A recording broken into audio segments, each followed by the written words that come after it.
My name is Emily. I am 24 years old. I live in a small town in Ohio, United States. My family came from Mexico when I was a child. Spanish is my first language. I grew up hearing English everywhere, at school, at the store, at the doctor's office. People spoke English all around me. But I stayed quiet. I understood English. I could read English. I could write short sentences. But when I had to speak, I froze. My heart beat fast. My hands shook. My voice became very small. I wanted to talk, had so many words in my head, but my mouth stayed shut. I felt scared. I felt stuck. In school, I always sat in the back. I didn't raise my hand. I didn't ask questions. I remember one day, my teacher asked me to read a paragraph out loud. She said, "Emily, can you read this, please?" I looked at the paper. My lips were dry. My throat was tight. I couldn't say a word. Everyone was looking at me. I felt like crying. That moment stayed with me for years. After that, I made a promise to myself. One day I will speak. One day I will be brave. But time passed. I finished school. I started working at a small coffee shop. Every day I saw people. I made coffee. I cleaned tables. Customers spoke to me. They asked, "Can I get a latte or do you have muffins today?" I smiled. I nodded.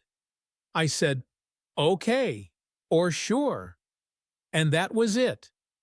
I never said more. I felt like a shadow. I was there, but not really there. I was hiding behind simple words. I wanted more. I wanted to say, "How are you?" or "Have a nice day."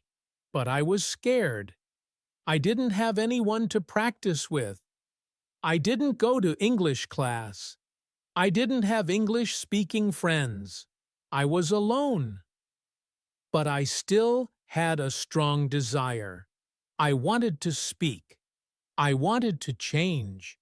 So one evening, I had an idea. I picked up my phone. I opened the voice recorder. I sat on my bed. I pressed the red button. I said, "Hi, my name is Emily." Then I stopped. I played it back. I heard my own voice. It was soft. It was shaky, but it was mine. That small moment felt big. I didn't feel scared. I felt something new. A small hope. A small light. The next night I did it again. I spoke into my phone. I talked about my day. I said, "Today, I was tired. Work was busy." I talked about my feelings. I said, "I felt nervous. I made a mistake at work." There were no rules. No one was listening. It was just me and my voice. And for the first time, that was enough. I wasn't silent anymore. I was speaking. Maybe not to a person, but I was speaking. Each night I recorded a few more words. Sometimes I talked for 2 minutes, sometimes just 30 seconds, but I showed up every single night. No matter how I felt, I opened my phone. I opened my mouth and I talked. I didn't correct myself. I didn't judge myself. I just tried.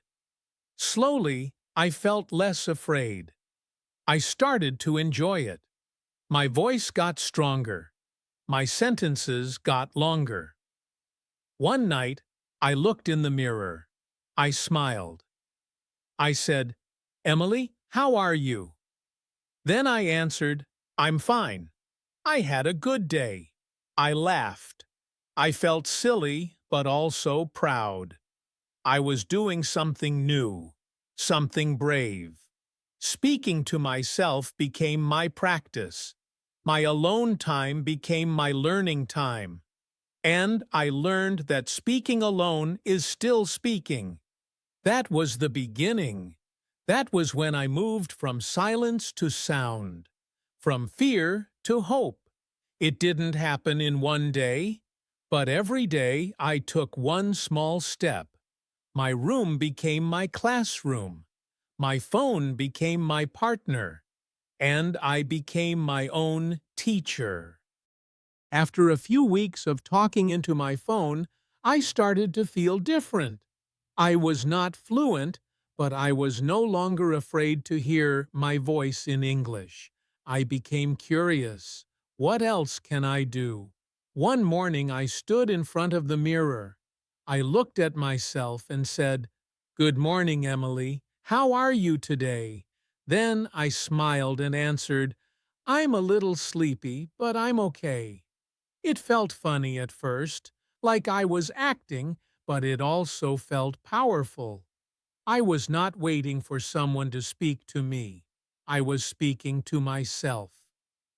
Every day I added more English to my routine. While brushing my teeth, I asked, "What are your plans today?" While cooking, I said, "Now I add salt.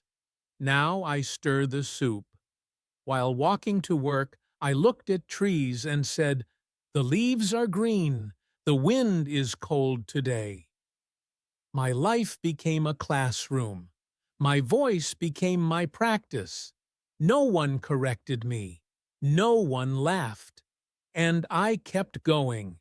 One evening, I opened YouTube. I searched Easy English Vlog. I found a video of a girl talking about her morning routine. She was brushing her hair, making coffee, packing her bag. She spoke slowly. The video had subtitles. I paused after each sentence. I repeated what she said. I copied her pronunciation. I wake up at 700 a.m. Pause. Repeat. I like to drink tea in the morning. Pause. Repeat. At first it was hard. My mouth moved slowly. I didn't understand every word, but I didn't give up. I watched cooking shows too. I listened to simple podcasts. I liked ones with short sentences. I always used subtitles. I didn't just watch, I spoke with them. I made my own voice follow theirs. This is called shadowing. I didn't know that word at the time. I just knew it helped me. My ears listened. My mouth repeated. My brain started to connect sounds and meanings. Little by little, English felt less strange. It felt closer. I also started writing. Before bed, I took a notebook and wrote 2 small paragraphs. Nothing special, just simple thoughts. Today I made a mistake at work. I gave the wrong drink, but I said sorry and the customer smiled. Or I saw a dog today. It had brown eyes. It made me happy. I didn't worry about grammar. I didn't check for mistakes. I just wrote what was in my heart. My notebook became my friend, a quiet friend who always listened. After some months, something small but big to me happened. A customer came into the coffee shop. He smiled and said, "Hey, how's your day?" I smiled back, but this time I didn't say, "Okay." I said, "It's going well, thanks. How about you?" He replied, "I'm good." That was it. A short moment, a few words, but it felt like a victory. I felt proud. I felt strong. I had spoken with confidence. I didn't hide. I was there fully. Of course, I still made mistakes. Funny ones, too. One time I said, "I'm very boring," when I meant, "I'm very bored." The customer laughed kindly and said, "Don't say that about yourself." We both laughed. I laughed even more later at home. But I didn't feel embarrassed. I felt happy because that mistake taught me something. I learned. I remembered. And I didn't stop. I started to enjoy speaking, not just practicing, but really enjoying it. My alone time felt richer. I would talk to myself while folding laundry, while tying my shoes, even while feeding my cat. I asked questions like, "What will I cook today?" And "What did I learn today?" And I answered them out loud. It became normal. It became part of my life, just like brushing my hair or listening to music. Then one day I shared a voice message with my cousin Sarah. She lives in Texas. We don't talk often, but that day I felt brave. I sent her a short recording. I said, "Hi, Sarah. I hope you're doing well. I wanted to share something. I've been practicing English every day alone, and I'm getting better." A few hours later, she called me. "Emily," she said, "your English sounds really good. Are you taking classes?" I laughed and said, "No. I just talk to myself every day." She was shocked. "Alone?" she asked. "Yes," I said. "Alone but not lonely. English is my friend now." That moment felt like magic. My cousin noticed my change. I noticed it, too. I was not the same girl who froze in school. I was not the girl who only said, "Okay." I had grown. Not because someone taught me, but because I gave myself the chance to speak. I gave myself permission to try, to fail, to learn. English was no longer just a subject.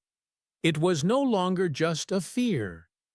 It had become a part of me, a real part, a true friend.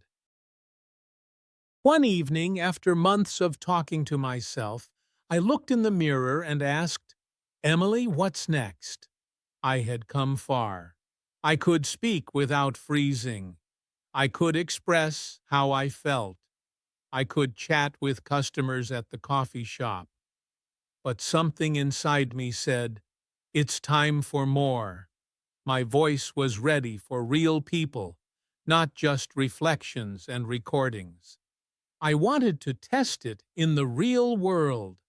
So I took my phone and typed into Google Re-English Conversation Group, United States. I didn't know what I would find.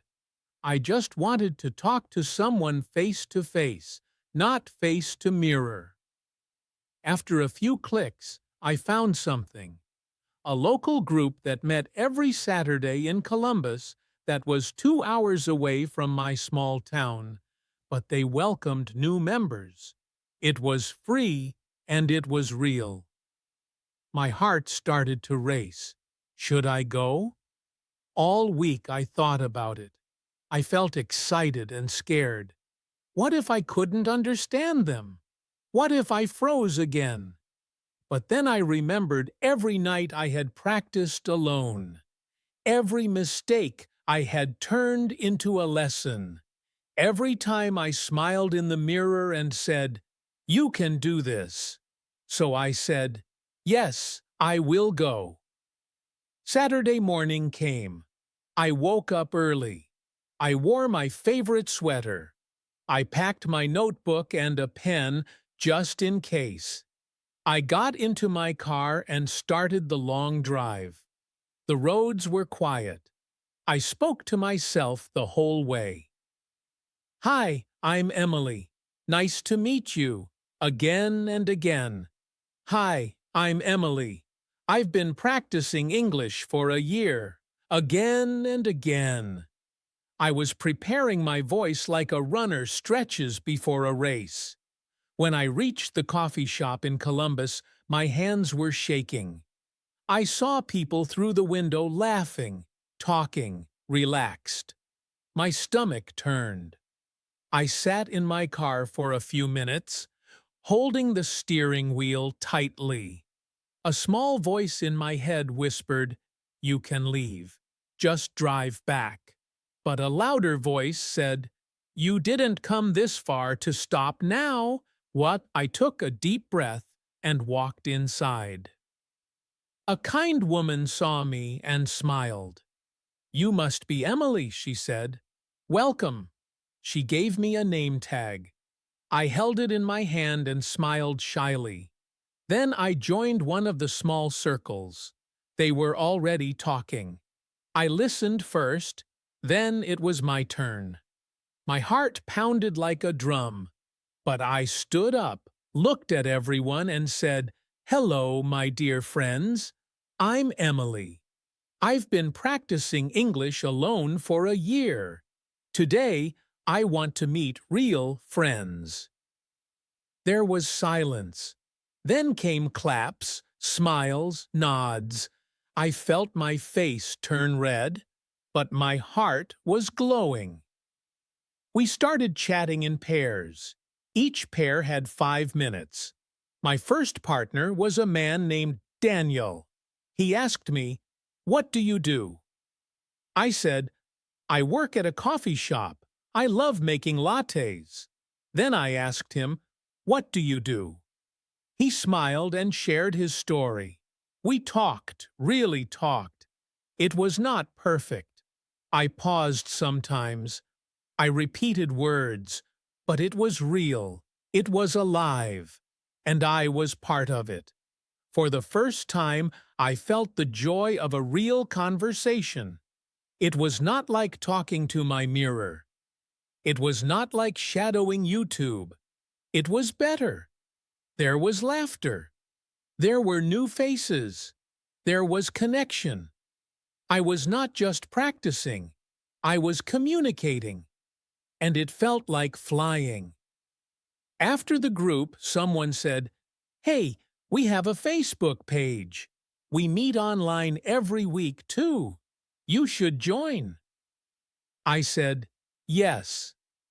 I went home that evening, tired but full.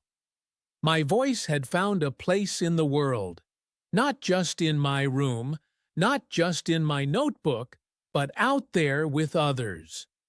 Now when I look back, I smile. My journey was not perfect. It was not fast. I didn't have a teacher. I didn't have a partner. I only had myself, my phone, my voice, and my dream to speak. But that was enough. I made mistakes. I said wrong words. I felt scared. But I didn't stop. I kept going. And that made all the difference. So if you are watching this and you feel alone in your English practice, I want to tell you something. You are not alone. Your voice matters. You don't need perfect grammar. You don't need a perfect accent. You don't even need another person at first. You just need to begin. Talk to yourself. Talk to your mirror. Talk to your phone. But most of all, believe in your voice. Mistakes are not the end. They are steps. Each mistake is a teacher. Each try is progress. And each word you speak brings you closer to fluency. I started alone. I stayed patient, and I found my voice. You can too.